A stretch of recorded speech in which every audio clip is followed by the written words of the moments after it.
Chers fidèles, d'abord quelques annonces. Aujourd'hui, le 9e dimanche après la Pentecôte, avec la mémoire de Saint Jacques le Majeur, apôtre. Lundi, Sainte Anne, mère de la Sainte Vierge Marie, donc grande-mère de notre Seigneur Jésus-Christ. Mardi de la Féerie, avec la mémoire de Saint Pantaléon, martyr. Mercredi, Saint Lazare et Cels, martyrs. Victor Ier, pape et martyr. Innocent Ier, pape. Jeudi, Sainte Marthe, Vierge, avec la mémoire de Saint Félix, Simplice, Faustin, Béatrice, martyr. Vendredi de la Féerie, avec la mémoire de Saint Abdon et Sénène, martyr. Samedi, Saint Ignace de Loyola, confesseur.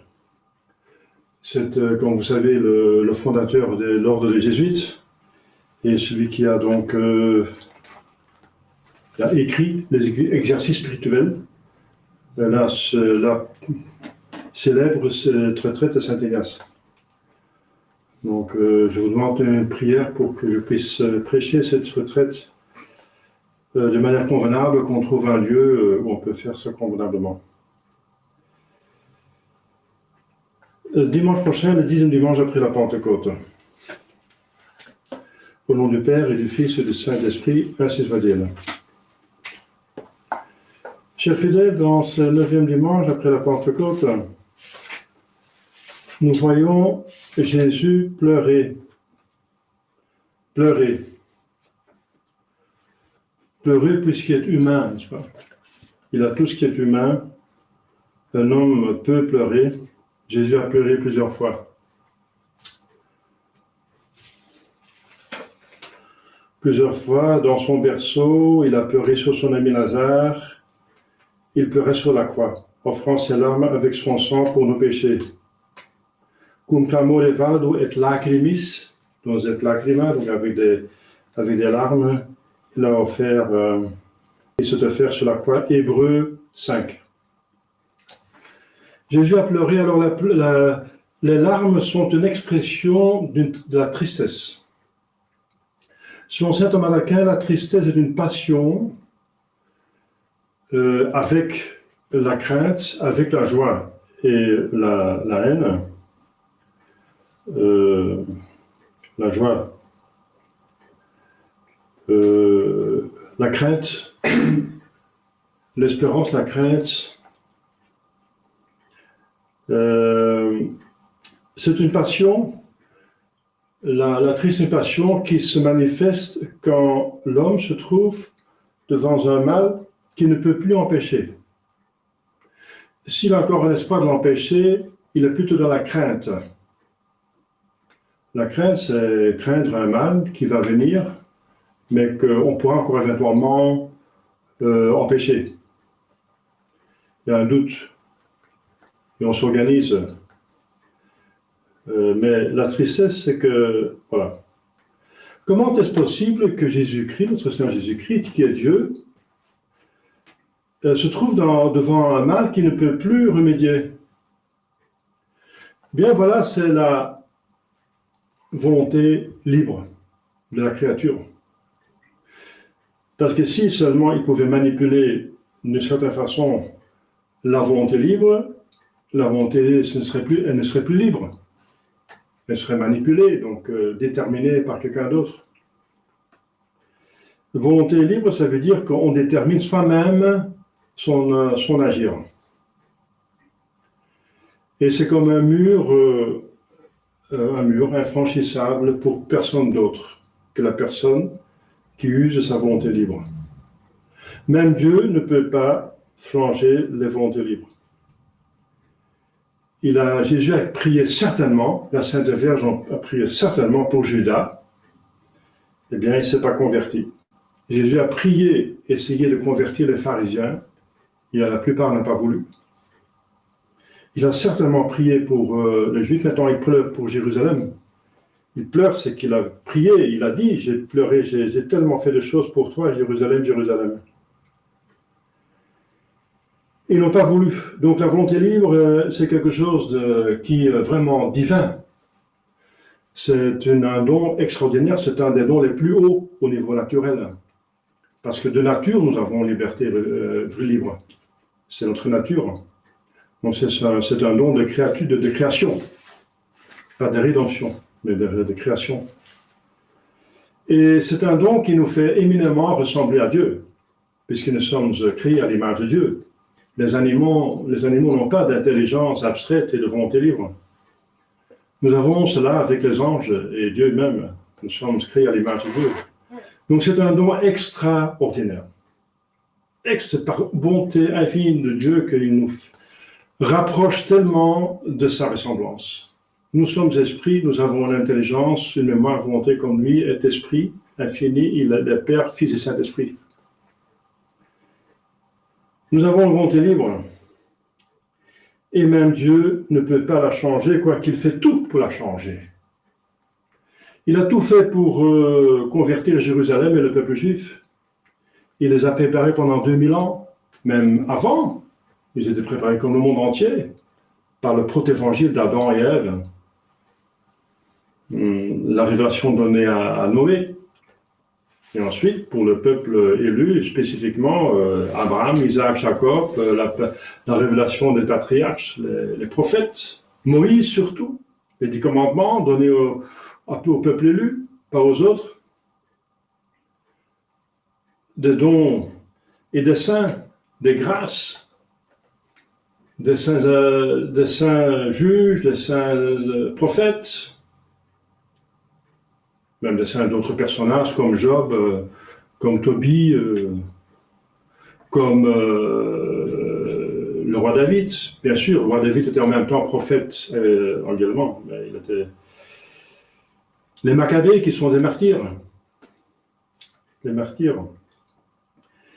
Et ensuite, Jésus-Christ lui-même, notre Jésus-Christ, qui a vécu 30 ans parmi ce peuple, en priant pour lui, donnant l'exemple d'une vie simple, même si ce n'était pas connu, il a vécu parmi ce peuple avec amour. Et ensuite, les 3 dernières années, il a fait des choses extraordinaires. Il a guéri toutes les maladies, il a chassé tous les démons, il a donné une doctrine magnifique, il a usé de toutes les vertus. Toutes les vertus. Et malgré tout cela, Jésus prévoit que la plupart des habitants de Jérusalem ne vont pas se convertir. Et Jésus pleure. La tristesse, c'est une passion qui montre qu'on est incapable de changer le mal qui se présente. Alors on devient triste. Il y en a qui se mettent en colère. Mais la colère a encore un espoir. Parce que se mettre en colère, ça veut dire qu'on réagit encore. Donc il y a encore quelque part un espoir de changer les choses par force. Si on ne peut pas faire par douceur, on cherche encore un moyen par la force. Et c'est pour ça que dans la deuxième partie de l'Évangile, on voit que Jésus agit par force, par colère. Il les impose la loi ancienne. S'ils ne sont même pas capables de suivre la loi ancienne, comment suivre la loi nouvelle? Qu'il y a la loi ancienne, la préparation à la loi nouvelle. Il faut au moins un respect pour le temple de Dieu, un respect. Il y avait des vendeurs de pigeons, n'est-ce pas, pour les sacrifices, des changeurs de monnaie, parce qu'il y avait des juifs qui venaient du monde entier, des prosélytes. Il fallait bien changer la monnaie pour pouvoir acheter des choses en vue du culte. Donc même si c'est en vue du culte, mais le commerce n'est pas permis, vous vous rendez compte, moi je suis le meilleur marché, les meilleurs pigeons de Jérusalem sont chez moi. Ça ne convient pas dans un lieu de prière. Et Jésus se met dans une sainte colère qui a même prédit, même prophétisé dans l'Écriture sainte. J'avais du zèle pour la maison de mon Père. Du zèle. Il se met en colère, c'est que Jésus a encore un espoir que par la colère, il va encore les convertir. Il y a certaines personnes qui ont besoin plutôt de force pour se convertir. Ça dépend du tempérament. Et voilà. Incroyable qu'un Dieu infiniment intelligent, infiniment puissant, se trouve impuissant devant un problème qui est posé par les créatures. Mais ça montre la hauteur où il a monté les créatures par bonté. Il les a douées d'une volonté libre. Alors on n'a pas le droit d'en abuser, mais on a la possibilité d'en abuser. Donc ça montre la méchanceté de la mauvaise volonté. On dit le péché c'est le plus grand mal.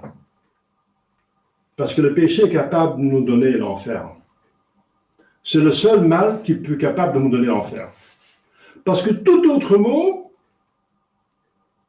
si on accepte avec patience, nous fait mériter le ciel, plutôt. Tous les autres maux, la maladie, les contretemps, les catastrophes, les problèmes, même la mort, le martyr, les choses les plus épouvantables, n'est-ce pas, qu'un homme peut avoir, si on les accepte avec patience, on offre avec Jésus, on souffre avec Jésus sur la croix, on mérite le ciel. C'est un plus grand bien que le bon Dieu a en vue, a organisé en permettant le mal, en arrêtant par le mal, qui est un châtiment pour les péchés, et c'est la justice. Mais, puisque le péché, n'est-ce pas, le péché, on peut trouver pardon pour le péché. Parce que dans le catéchisme, voilà, il y a une question, est-ce que le péché peut être pardonné par la confession? La réponse est oui. Si grand soit le péché, si multiple, tous les péchés peuvent être pardonnés. Tous les péchés, si grands et si multiples qu'ils sont. C'est énorme. Donc le plus grand pécheur, le plus grand crime du monde, peut encore recevoir la rémission de ses péchés et aller au ciel. Ça, c'est la miséricorde de Dieu. Mais il y a dans ces définitions regret. S'il regrette, c'est péché. Jésus se trouve ici dans l'impossibilité de sauver Jérusalem. Pourquoi? Parce qu'il manque le regret.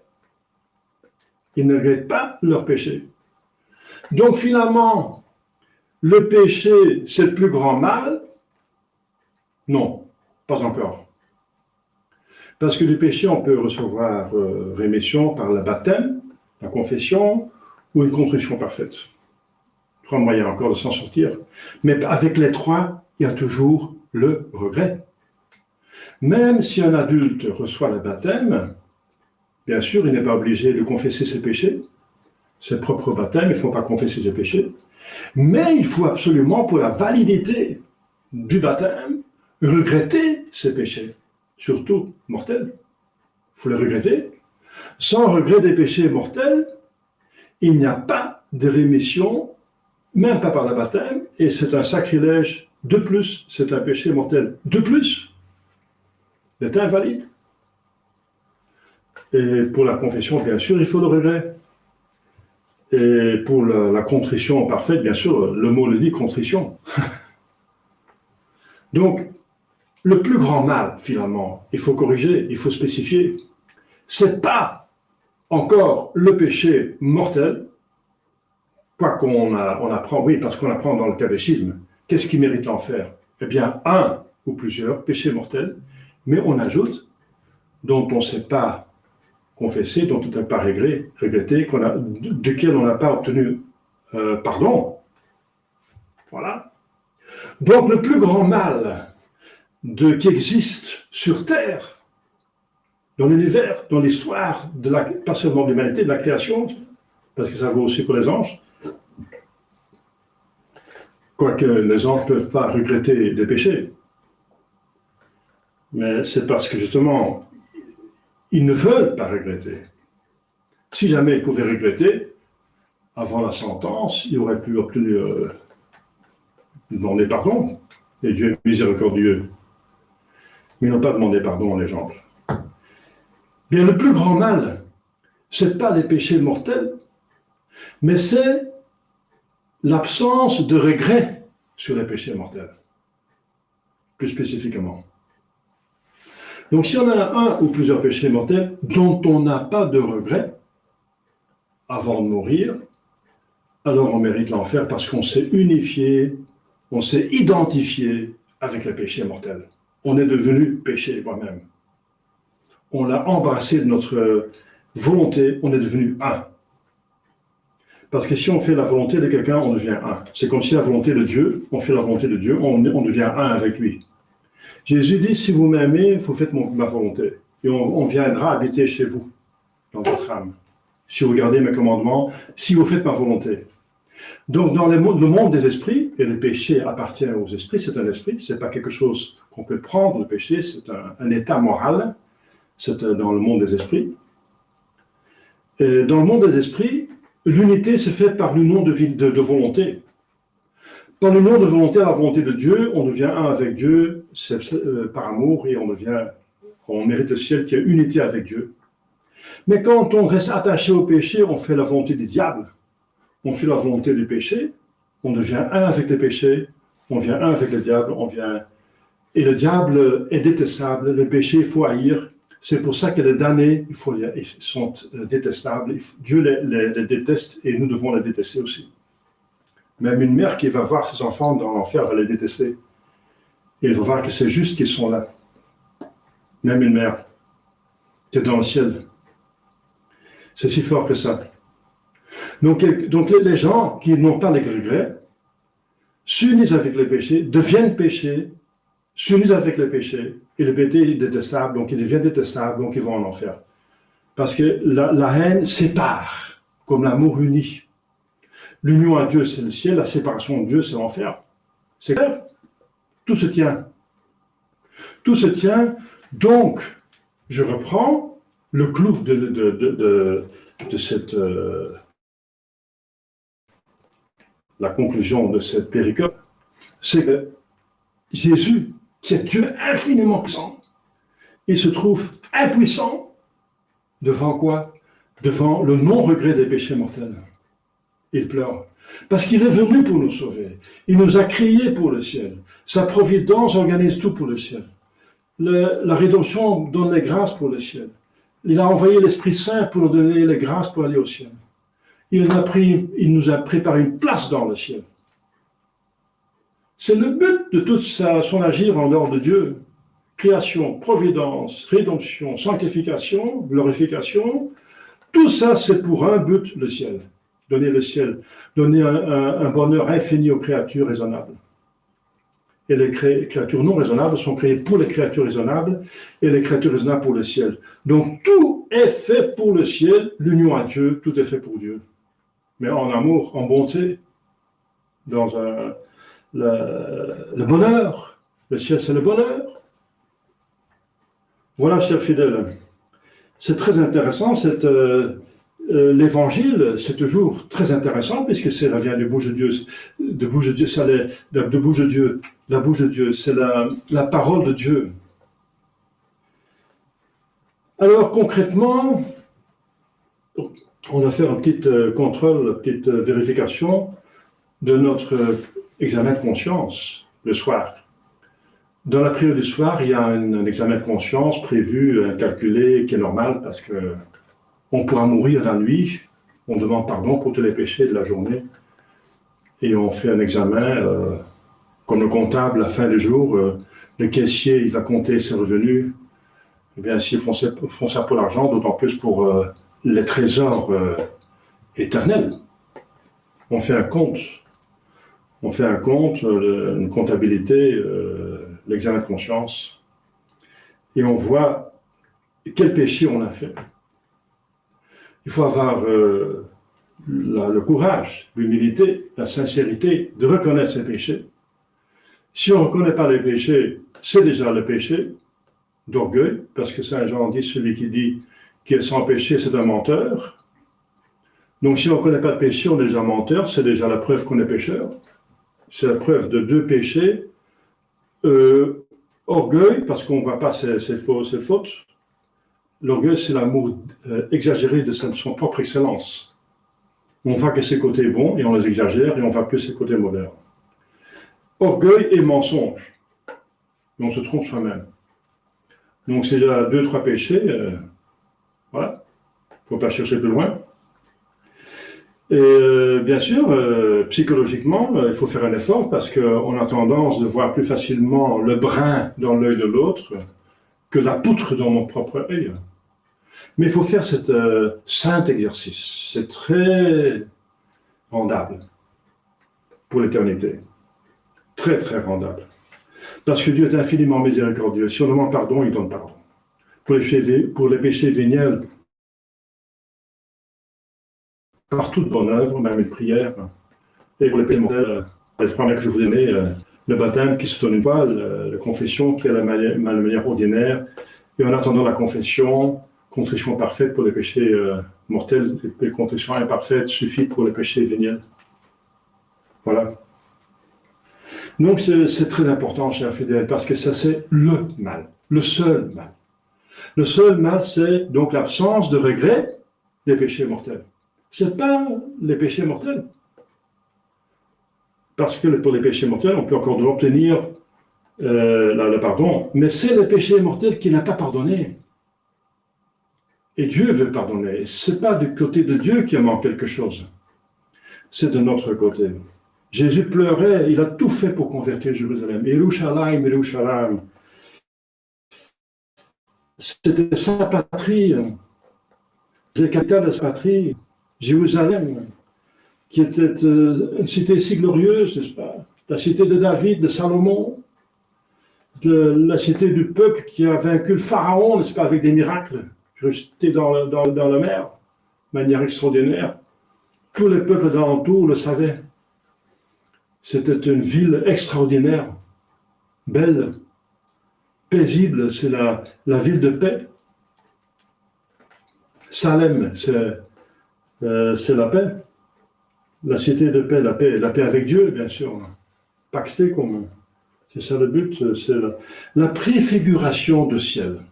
Jérusalem est l'Apocalypse parle de la Jérusalem céleste. Voilà. Eh bien, Jésus prévoit son châtiment terrible. Dans l'année 70, 70, Tite, le général, l'empereur vient en personne s'emparer. Il dit, je suis poussé par une force supérieure, par Dieu. Il avoue que c'est une force supérieure qui les pousse à châtier ce peuple. Pour leur péché d'avoir refusé tant de bonté de Dieu. Dieu même. Il se sent poussé et il a mis un mur, il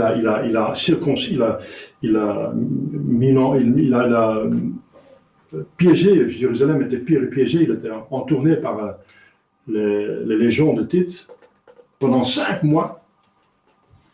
Jésus dit qu'ils ont plus souffert que jamais des personnes avaient souffert, souffront dans l'avenir.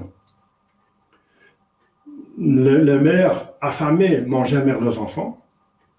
Ceux qui ont perdu le bon sens, ils ont perdu la tête par devenue folle par faim, par misère. Donc une misère extraordinaire. Et il y a plus de 1 100 000 Juifs qui ont péri. 1 100 000 ont péri. Jérusalem est brûlée, n'est-ce pas? Détruit, le temple, tout. Eh bien, Jésus, il voit ça, n'est-ce pas? C'est une station, c'est une des 14 stations du chemin de croix. Il y a une station qui est spécialement pour Jérusalem. Quand Jésus voit les femmes pleurer sur lui, il dit pleurez sur vous-même, sur vos enfants. Moi, je mérite le ciel avec une gloire plus grande en tant qu'homme dans le ciel pour ce que je fais ici. Je mérite encore dans mon humanité une gloire plus grande encore. C'est la rédemption. Mais vous, pleurez sur vous, priez pour vos enfants. Jésus se trouve incapable devant le refus de regret. Donc un examen de conscience ce soir, chers fidèles, sur le péché, mais aussi sur le regret des péchés. Premièrement, les péchés, parce que si on refuse de voir les péchés, on ne peut pas avoir le regret des péchés, alors on mérite l'enfer, si par hasard c'est un péché mortel. C'est très dangereux. C'est un mal absolument à éviter de toute force. Donc, reconnaître ses péchés. Et aujourd'hui, c'est facile de pécher, même mortellement. C'est comme boire de l'eau, ou boire de la bière, ou prendre de la drogue, déjà, parce qu'on ne peut plus dire boire de l'eau, parce qu'il ne boit plus. Qu'est-ce qu'il boit encore de l'eau, n'est-ce pas? C'est devenu une chose normale, le péché mortel. C'est un droit. C'est un droit que même des prêtres qui prêchent contre certains péchés mortels très graves sont punis par la loi. C'est incroyable. Donc c'est facile de pécher mortellement, ça va vite. On est entraîné, on est invité, c'est organisé le péché. Et on vit dans le monde. Jésus a dit, je ne vous prends pas du monde, mais je vous demande de ne pas être du monde. Vous êtes dans le monde, mais pas du monde. Mais on est dans le monde. Donc ça va vite. Et le diable, il est très rusé, n'est-ce pas? Il nous attaque par le point le plus faible. Par exemple, puisqu'on a prouvé que le plus grand mal de tout l'univers, de toute l'histoire de l'humanité, n'est-ce pas? C'est de ne pas, dans mon histoire personnelle, de ne pas avoir regret d'un ou plusieurs péchés mortels. C'est de ça qu'il s'agit, n'est-ce pas? C'est ça que le diable va essayer d'éviter coûte que coûte, le regret des péchés. Eh bien, on a un exemple de la ruse du diable extraordinaire, puisque c'est une intelligence la plus haute créée. Qu'est-ce qu'il a inventé? Eh bien, un Jésus-Christ miséricordieux. Miséricordieux à l'infini. Et c'est vrai, Jésus-Christ est miséricordieux à l'infini. Mais par nulle part de regret. C'est le Christ de Sœur Faustina. Sœur Faustine. C'est un Christ, n'est-ce pas? Il montre même des rayons de blanc et rouge, ça signifie l'eau et le sang qui est sorti de son cœur, mais on ne voit pas le cœur. Il ne montre pas son cœur, c'est un Christ qui ne montre pas son cœur. C'est déjà bizarre. Après la révélation à Sainte Marie Milan-Lacoste, ce serait normal qu'il montre son cœur, et du cœur sort les rayons. Non, il ne montre pas son cœur. Et c'est un Christ, n'est-ce pas, qui est miséricordieux, donc qui remet tous les péchés. Mais nulle part, la sœur Faustine, n'est-ce pas, disons sainte, n'est-ce pas, elle parle de regret. Jésus ne demande pas le regret. Et ce qui est le plus important, parce que c'est ça le plus grand mal. Ce n'est pas tellement le péché mortel, mais le manque du regret du péché mortel. Mais bien, on ne parle nulle part. Et bien, parce que le regret, c'est quand même encore quelque chose de pénible, il faut faire un effort, il faut avouer, c'est un acte d'humilité, c'est pas facile. Eh bien, si on ne dit pas expressément aux gens, ils ne vont pas le faire. Parce que la nature humaine cherche toujours la voie la plus facile. Si on ne dit pas clairement aux gens qu'ils doivent avoir le regret des péchés, ils vont peut-être oublier de l'avoir. Parce que, voilà, c'est la nature humaine, de chercher toujours la voie la plus facile. Pourquoi chercher difficile, c'est faire facilement? Ben, c'est clair. Voilà. Donc, si on n'en parle pas, ils ne vont pas le faire, eh bien, nulle part, Sœur Faustine parle de regret. Nulle part. Voilà. C'est le Christ, c'est la miséricorde de Jean-Paul II, n'est-ce pas? Tout le monde va au ciel, finalement. Et on demande, on prie pour le pardon pour tout le monde entier. Mais dans l'Écriture sainte, il y a marqué, je ne prie pas pour le monde. Jésus dit, je ne prie pas pour le monde, mais je prie pour les élus, pour les âmes qui m'ont été confiées par le Père, pour ceux qui sont de bonne volonté. Je ne prie pas pour le monde.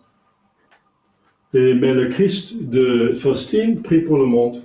Il ne demande pas de regret. Vous voyez la ruse du diable. Il va vous dire ce qui est vrai, absolument vrai, que Jésus est infiniment miséricordieux et que la miséricorde est essentielle pour nous. Sans miséricorde, on n'existe pas. Hein. Et sans miséricorde, Dieu va détruire le monde pour ses péchés. Mais la miséricorde ne peut pas vivre sans regret comme un poisson ne peut pas vivre sans l'eau. Jésus dit à la femme adultère, va-t'en, rentre à la maison, mais ne pêche plus. Voilà. Chers fidèles, c'est très important dans ce monde, n'est-ce pas, qui est orgueilleux, n'est-ce pas, les droits de l'homme contre Dieu, n'est-ce pas, qui a du mal à se humilier, à s'abaisser, à s'agenouiller devant Dieu, n'est-ce pas, mais on doit le faire. Ça nous donne le ciel, le bonheur, c'est pour ça que nous avons été créés.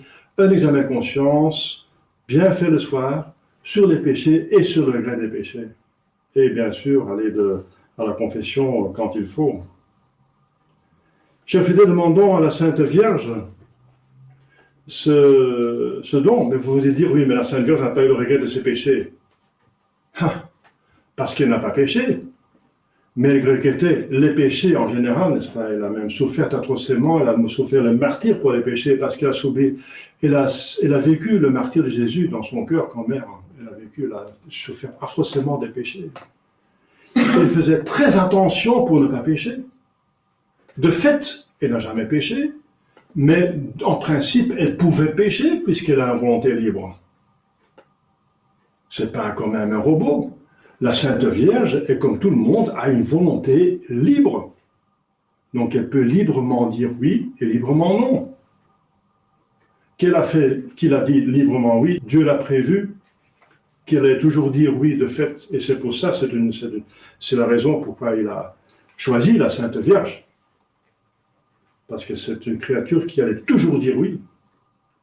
Alors elle est digne de plus de grâce, digne de devenir mère de Dieu par son humilité. L'humilité, la première humilité, c'est l'obéissance, c'est ne pas pécher, dit saint Ignace. Mais sa Sainte Vierge, n'est-ce pas, même si elle n'a pas péché, n'est-ce pas, bien, elle a fait très attention de ne pas pécher, elle a regretté tous les péchés du monde. Demandons-lui cette grâce, n'est-ce pas, de la persévérance finale, voilà, qui va ensemble avec le regret de tous les péchés, le plus vite possible. Demandons cette grâce pour mériter le ciel et pour plaire à Dieu, pour rendre Dieu heureux, n'est-ce pas, de cette façon, qu'il ne demande pas mieux que nous en rendre heureux, donner le ciel. Au nom du Père et du Fils et du Saint-Esprit, ainsi soit-il.